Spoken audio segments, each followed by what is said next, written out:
ایک خوشحال شخص تھا۔ اس کا ایک اکلوتا بیٹا ناز و نم میں پلا ہوا، یہاں تک کہ جوان ہو گیا۔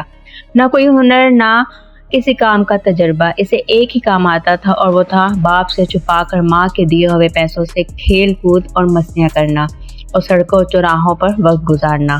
ایک دن صبح کے وقت باپ نے اسے آواز دے کر اپنے پاس بلایا اور کہا، بیٹے اب تم بڑے ہو گئے ہو اور خیر سے جوان بھی ہو۔ آج سے اپنی ذات پر بھروسہ کرنا سیکھو، اپنے پسینے کو بہا کر کمائی کرو اور زندگی گزارنے کا ڈھنگ سیکھو۔ بیٹے کو یہ بات کچھ ناگوار سی گزری۔ تقریباً احتجاج بڑے انداز میں اس نے باپ سے کہا، مجھے تو کوئی کام کرنا ہی نہیں آتا۔ باپ نے کہا، کوئی بات نہیں، اب سیکھ لو، تم آج ہی شہر روانہ ہو جاؤ اور یاد رکھو جب تک میرے لیے ایک سونے کی اشرفی نہ کما لینا، لوٹ کر واپس نہ آنا۔ مرتا کیا نہ کرتا کہ مصداق بیٹا گھر سے جانے کے لیے دروازے کی طرف بڑھ ہی رہا تھا کہ اس کی ماں یہ جو ساری گفتگو چھپ کر سن چکی تھی بیٹے کے سامنے آ گئی۔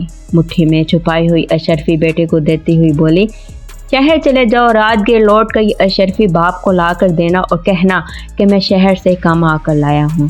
اور یہ نوجوان خوشی خوشی گھر سے روانہ ہو گیا۔ شام کے لوٹ کے بیٹے نے ویسے ہی کیا جس طرح اس کی ماں نے اسے سمجھایا تھا۔ سیدھا باپ کے پاس جا کر بولا، ابا جان یہ لیجئے سونے کی اشرفی، میں نے سارا دن بہت جان لڑا کر کام کیا اور بہت ہی مشکل سے یہ اشرفی کما کر آپ کے پاس لایا ہوں۔ باپ نے اشرفی کو لے کر کافی غور سے دیکھا، پھر آتش دان میں جلتی ہوئی آگ میں جھونکتے ہوئے بیٹے سے کہا، نہیں برخوردار، یہ وہ اشرفی نہیں ہے جو میں نے مانگی تھی۔ تم کل سے دوبارہ کام پہ جاؤ اور دیکھ لینا جب تک ایک اشرفی نہ کما لینا واپس لوٹ کر گھر مت آنا۔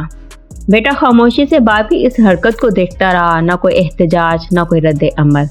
دوسرے دن شہر کو جانے کے لیے گھر سے نکلتے ہوئے دروازے کی اوٹ میں ماں کو پھر منتظر پایا۔ ماں نے اس کی مٹھی پر ایک اور اشرفی رکھتے ہوئے کہا، بیٹے اس بار جلدی واپس نہ آنا، شہر میں 2 یا 3 دن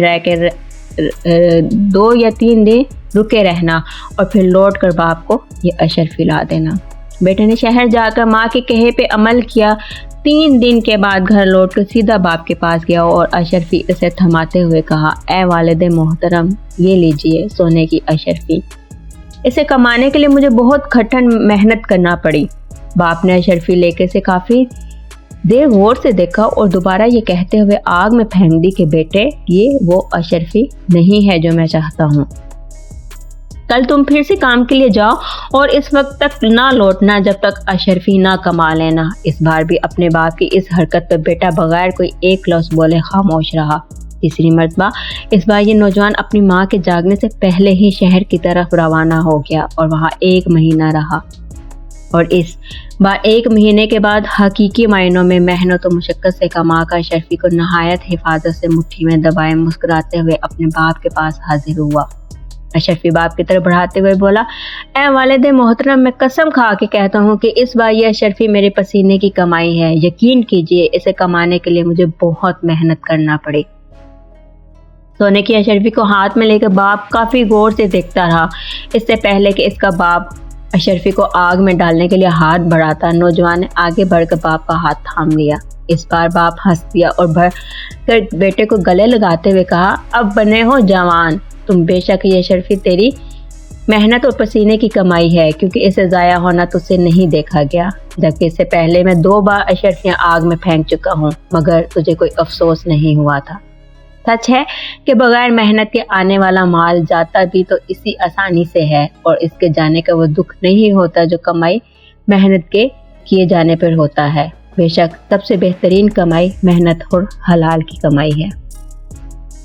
امید ہے کہ آج کی ویڈیو آپ کو پسند آئی ہوگی۔ اگر ویڈیو پسند آئی ہے تو ویڈیو کو لائک کر دیں اور چینل کو سبسکرائب کر دیں۔ Thanks for watching.